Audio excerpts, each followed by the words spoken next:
이 예수님께서 십자가에 돌아가시면서 7마디의 말씀을 하셨죠. 그것을 우리가 가상칠언이다 이렇게 말합니다. 지난 주일날 첫 번째 말씀, 가상칠언의 첫 번째 말씀은 예수님께서 당신을 십자가에 못 박는 사람들을 향하여 용서를 구하는 그런 기도였지요. 그래서 누가복음 23장에 보면 아버지 저들을 사하여 주옵소서. 첫 일성은 바로 용서에 관한 말씀이셨습니다. 두 번째 말씀은 강도를 향해서 말씀을 하셨죠. 오늘 내가 나와 함께 낙원에 있으리라 하시면서 구원을 선포하시는 말씀이었습니다.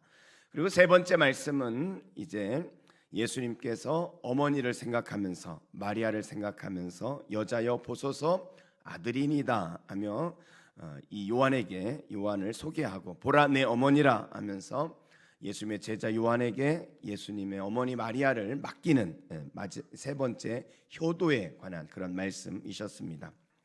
오늘 우리가 이제 네 번째 말씀인데요. 네 번째는 예수님이 고독을 경험하시고 고독에 대한 고백이라고 말씀을 드릴 수 있습니다. 예수님은 인생에 참 많은 고난을 겪으셨던 분이죠. 그런데 이 고난도 여러분 모르고 겪는 것과 알고 겪는 고난은 다르다 이런 생각이 듭니다. 예수님은 당신이 십자가에 죽어야 할 그 고난을 미리 다 아시면서 고난을 겪으셨기 때문에 어쩌면 이 모르고 겪는 것보다 더 큰 고난을 겪으셨다 이렇게 말씀을 드릴 수 있겠습니다. 겟세마네 동산에서 기도하실 때 얼마나 고통스러우셨던지 마가복음 14장 34절에 보면 내 마음이 심히 고민하여 죽게 되었다 이렇게 표현을 하고 있어요. 심히 고민하여 얼마나 괴로운지 이 십자가의 고난을 앞에 두고 얼마나 괴로운지 심히 고민하여 죽게 되었다 이렇게 말씀을 하고 있습니다. 이 십자가의 고난이라는 것은 이 육체의 고난을 넘어서서 정신적인 고난을 동반한 그런 고난이었죠. 육체적인 극심한 고통을 겪었을 뿐만 아니라 부끄러움과 수치를 당하고 모욕을 당하는 정신적 고통이 더해진 그런 고난이었습니다. 그런데 여러분, 예수님의 고난 가운데서도 가장 큰 고난은 정신적이거나 육체적인 고난을 넘어서서 하나님께 버림을 받으셔야 했던 고독이다 이렇게 말씀을 드릴 수 있겠습니다. 이 토마스 울프라는 분은 이런 말을 했어요. 예수님의 삶의 중심 목적은 이 땅의 사람들을 고독을 치유하여 사랑의 삶을 살게 하는 것이다. 이 땅의 사람들의 고독을 치유하고 그들로 하여금 사랑의 삶을 살게 하려는 것이 예수님의 삶의 목적이었다는 거예요. 그런데 역설적으로 예수님의 삶은 고독한 삶이었다 이렇게 말합니다. 인간의 고독을 치유하기 위해서 예수님은 고독할 수밖에 없었다 이렇게 말합니다. 인간에게 고독을 치유하고 사랑의 삶을 주시기 위해서 예수님이 고독하셨다 이렇게 말씀하시죠. 여러분 진짜 예수님의 인생은 고독하셨어요. 누가복음 9장 58절 말씀에 예수님의 고백이 나오죠. 여우도 굴이 있고 공중에 새도 집이 있으되 오직 인자는 머리 둘 곳이 없도다. 머리 둘 곳이 없도다 하시면서 당신의 삶의 고독을 그렇게 표현하셨습니다. 여러분 요한복음 16장 32절 말씀에 보면 보라 너희가 다 각각 제 곳으로 흩어지고 나를 혼자 둘 때가 오나니 벌써 왔도다 이렇게 말씀합니다. 이제 제자들까지 다 예수님을 버리고 예수님 홀로 남겨지는 그런 고독을 표현하고 있죠. 그런데 여러분 그 말씀에 보면 이어서 그러나 내가 혼자 있는 것이 아니라 아버지께서 나와 함께 계신다 이렇게 말씀합니다. 이 땅에 사는 동안에 고독이 있었지만 그래도 그 고독 가운데 예수님이 견딜 수 있었던 이유가 있다면 하나님이 함께 하셨기 때문이라는 거예요.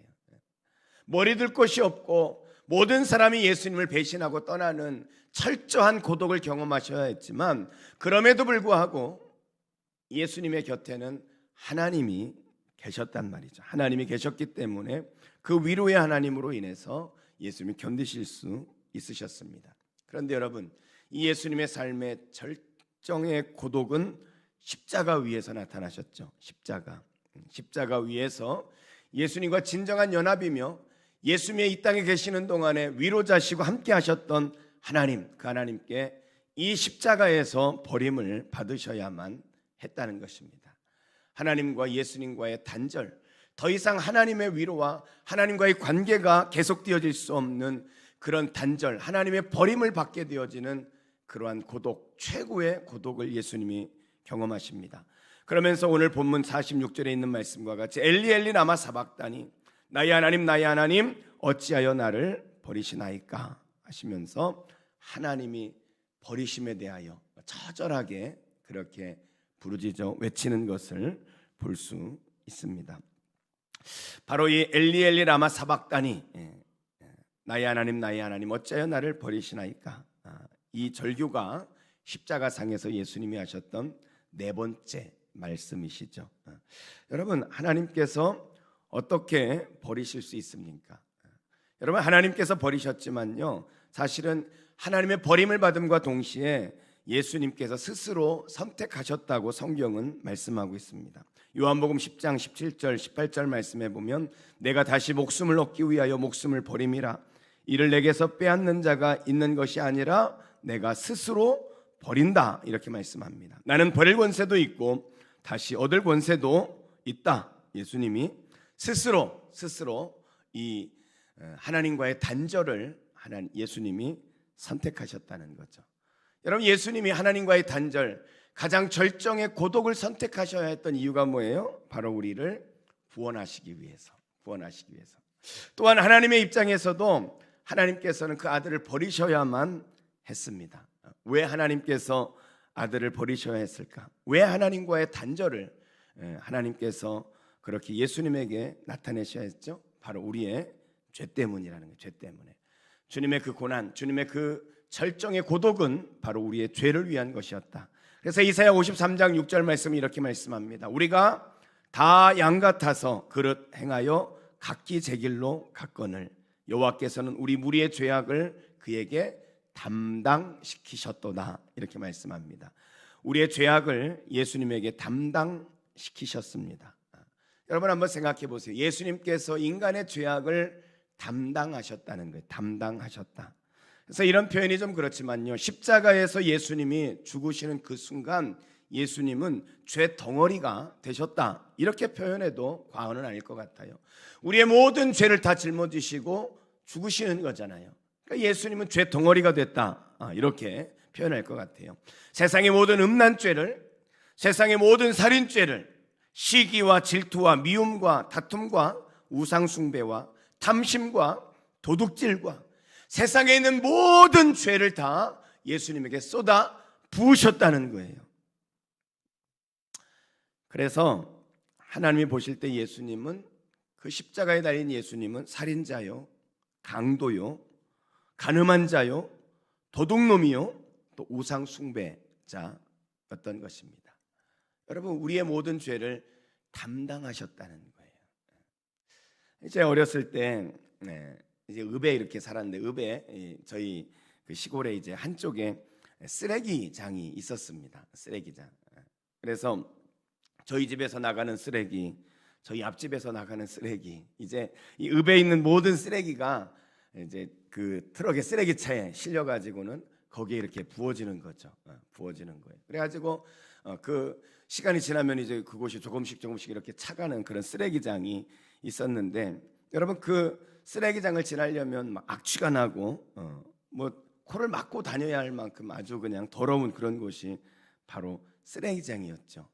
그곳에 모든 집에 있는 쓰레기들을 다 갖다가 이렇게 버리니까 아주 더러운 그런 곳이 바로 쓰레기장이었다는 거예요.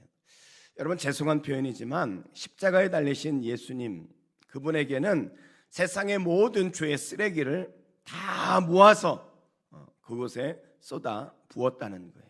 바로 제가 지은 죄, 그리고 여러분이 지은 죄, 그리고 옛날에 지은 죄, 지금 짓는 죄, 우리의 모든 죄, 이 세상의 모든 죄의 쓰레기를 예수님에게 다 쏟아 부었습니다. 다 쏟아 부었어요.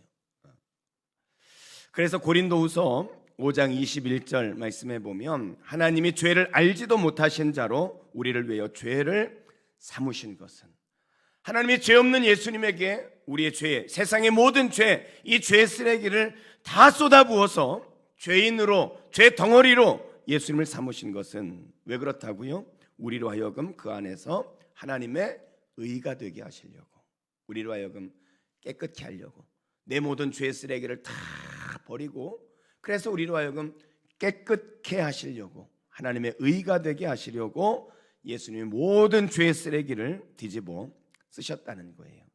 그래서 이사야 53장 12절 말씀은 그가 자기 영혼을 버려 사망에 이르게 하며, 그 죄의 모든 쓰레기를 다 짊어지시고 예수님이 사망에 이르게 하고 범죄자 중 하나로 헤아림을 입었어요. 예수님이 이 죄 덩어리로, 죄 쓰레기 이렇게 취급을 당하셨다는 거예요. 그러나 실상은 그가 많은 사람의 죄를 짊어지고 범죄자가 되었다는 거예요. 예수님의 죄가 아니라 우리의 죄를, 여러분의 죄를, 이 세상의 모든 죄 쓰레기를 짊어지고 그렇게 스스로 예수님이 범죄자가 되셨다는 거예요. 그렇습니다, 여러분.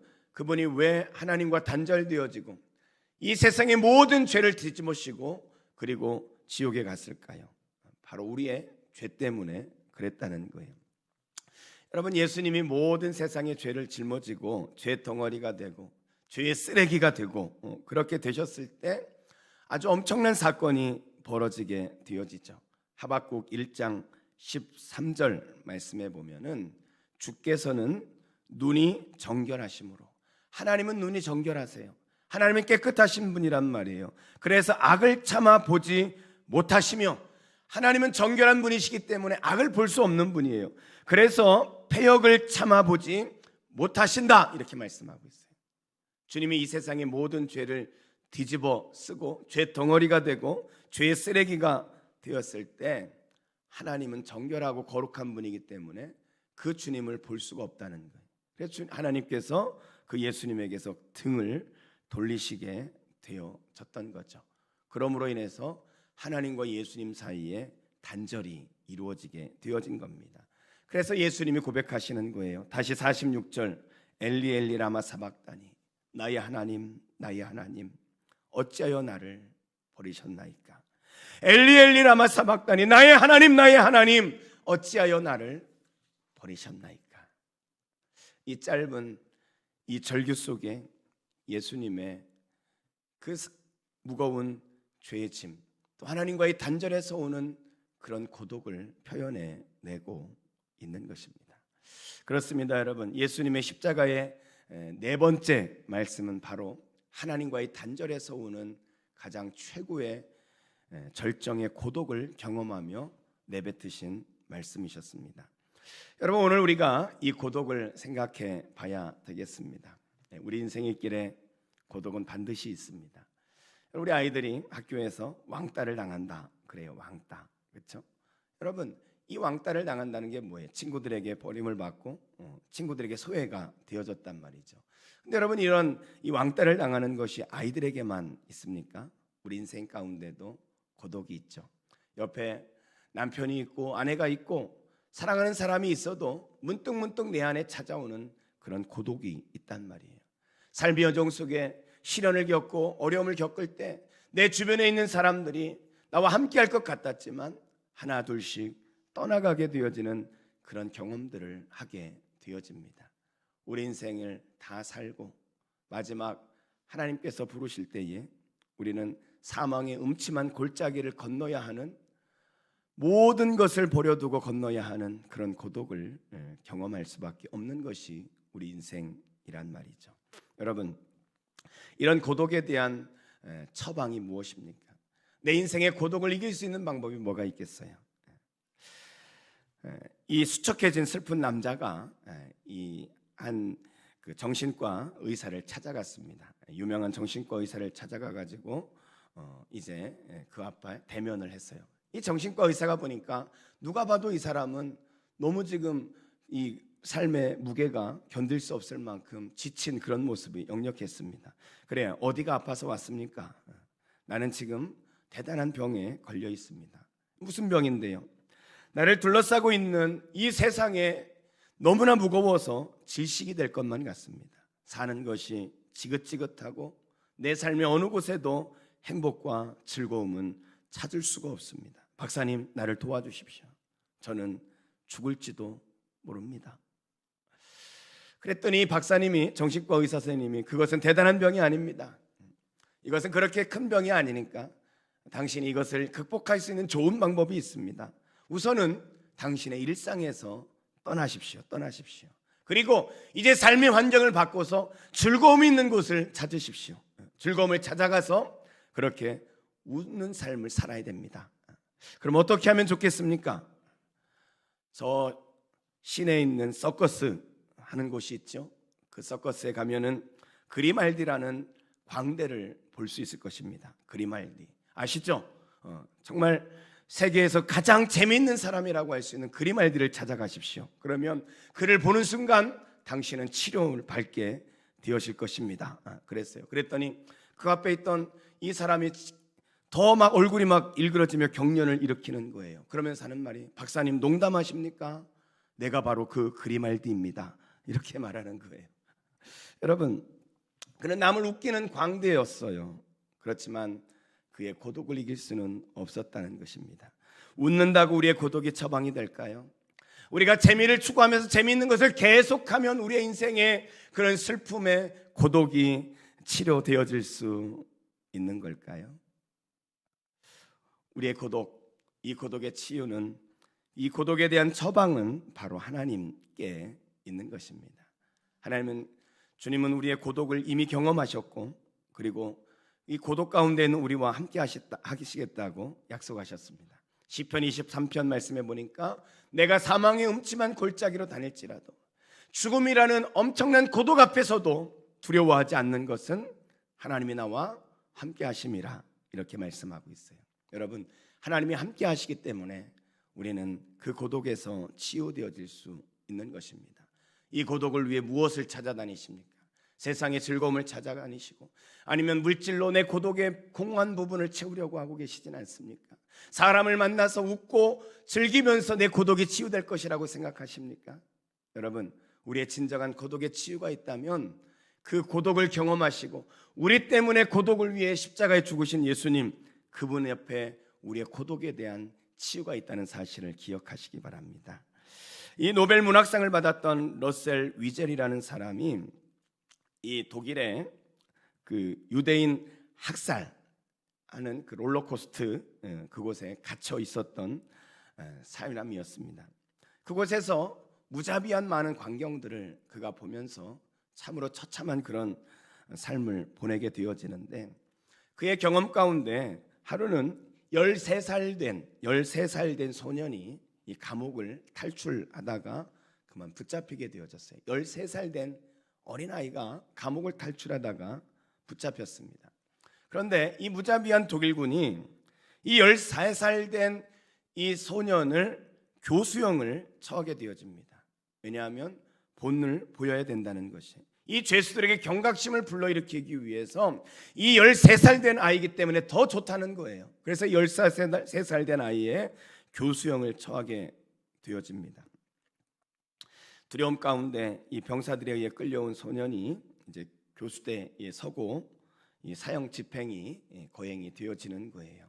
목에 이제 밧줄을 감고 그 밧줄에 아이가 매달리고, 그리고 목이 조여오기 시작합니다. 잠시 후에 이 아이의 눈에서 피가 터지고, 그러면서 이 소년이 조금씩 죽어가는 거예요.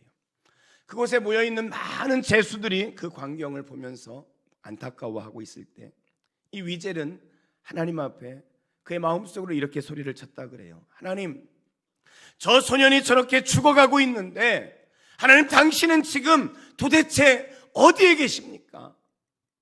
저 어린아이가 저렇게 죽어가는데 하나님, 당신은 도대체 어디에 계신 것입니까? 이를 악물고 소리 없이 그런 눈물을 흘리며 절규를 하고 있을 때 그의 내면 가운데 하나님의 소리가 들려오는 것입니다. 나 말이니? 난 말이야. 지금 저 소년과 함께 교수대에 매달려 있단다. 저 소년과 함께 교수대에 매달려 있단다. 사랑하는 성도 여러분, 우리의 삶의 고독은 비껴갈 수 없는 현실일 것입니다. 우리가 저 하늘나라 하나님을 만나기 전까지 내 인생의 시련과 이 고독은 면해갈 수 없는 거예요. 그러나 여러분, 그런 시련과 고독 속에 우리가 그래도 이기고 견딜 수 있는 이유가 있다면 나와 함께 계시는 하나님이 함께 계시기 때문에. 사랑하는 성도 여러분, 주님이 십자가에서 하나님과 단절된 고통 속에 엘리 엘리 라마 사박다니, 나의 하나님 어찌하여 나를 버리시나이까, 이런 절규와 함께 하나님과의 단절을 경험하셨던 주님, 그래서 인생의 고독을 아시는 그 주님께서 우리와 함께하고 계시다는 사실을 기억하시기 바랍니다. 우리가 사망의 엄침한 골짜기로 다닐지라도 해를 두려워하지 않을 것은 주께서 나와 함께하심이라. 죽음을 건너는 그 강마저도 주님이 함께하시는 것입니다. 우리의 삶의 시련을 허용하시지만 우리를 방치하는 것이 아니라 하나님은 그 시련 속에, 그 고독 속에 우리와 함께 하시는 것입니다. 고난주간 오늘 수요일 지나가면서 오늘 우리가 엘리 엘리 라마 사박다니, 나의 하나님 어찌하여 나를 버리시나이까, 절규하시는 주님의 그 모습을 기억하면서 나를 위한 주님의 그 고독을 아시는 주님이 나와 함께 하심을 믿으며 그 주님과 함께 믿음으로 그 고독의 현장, 시련의 현장을 걸어갈 수 있는 여러분이 되시기를 주의 이름으로 축원합니다. 기도하겠습니다.